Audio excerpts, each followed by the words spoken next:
दोस्तों, एक बार भगवान कृष्ण और हनुमान जी घूमने के लिए निकले। चलते चलते वे एक छोटे गांव में पहुंचे, जहां एक ग्वाला अपने गायों को चराने में व्यस्त था। वह ग्वाला भगवान कृष्ण के बारे में कुछ नहीं जानता था। भगवान कृष्ण ने उसे देखा और पूछा, हे ग्वाला, क्या तुम हमें थोड़ा पानी दे सकते हो?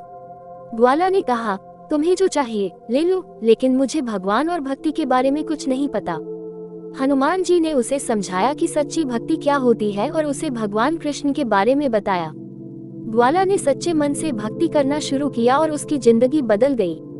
भक्तिन मीरा और भगवान का प्रेम। एक दिन भगवान कृष्ण और हनुमान जी मीरा के मंदिर पहुँचे। मीरा भगवान कृष्ण की अनन्य भक्त थी और हर समय उनके भजनों में लीन रहती थी। भगवान कृष्ण ने मीरा को अपनी सच्ची भक्ति से प्रसन्न देखा और उससे कहा, मीरा, तुम्हारी भक्ति अद्वितीय है। हनुमान जी ने भी मीरा की भक्ति की प्रशंसा की और कहा, ऐसी भक्ति ही सच्चे भक्त की पहचान है। भगवान कृष्ण ने मीरा को दर्शन दिए और उसकी भक्ति को सराहा। निर्जन गांव और उद्धार। एक बार भगवान कृष्ण और हनुमान जी एक निर्जन गांव में पहुंचे, जहां लोग बहुत कष्ट में थे। गांव में पानी की भारी कमी थी और लोग भूखे मर रहे थे। भगवान कृष्ण ने अपनी दिव्य शक्तियों से गांव के पास एक जलाशय उत्पन्न किया। हनुमान जी ने गांव वालों को भोजन वितरण किया। इस चमत्कार से गांव वाले बहुत खुश हुए और भगवान कृष्ण की भक्ति में लीन हो गए। भगवान ने हनुमान जी से कहा, भक्त की सेवा ही सबसे बड़ी भक्ति है। गांव के लोगों ने भगवान कृष्ण और हनुमान जी को धन्यवाद दिया और भक्ति का मार्ग अपनाया। भक्त शबरी की परीक्षा। भगवान कृष्ण और हनुमान जी एक दिन शबरी के आश्रम पहुँचे। शबरी ने भगवान राम के समय से ही उनकी भक्ति में लीन थी।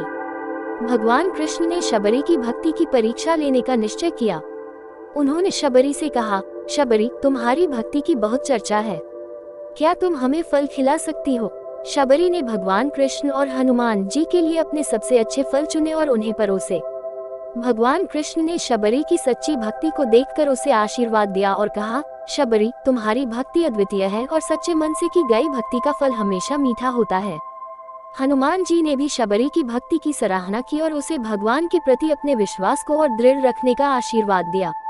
इस प्रकार भगवान कृष्ण और हनुमान जी की ये यात्राएं लोगों को भक्ति और सेवा का महत्व समझाती हैं और सच्चे भक्तों की कहानियां सुनाती हैं।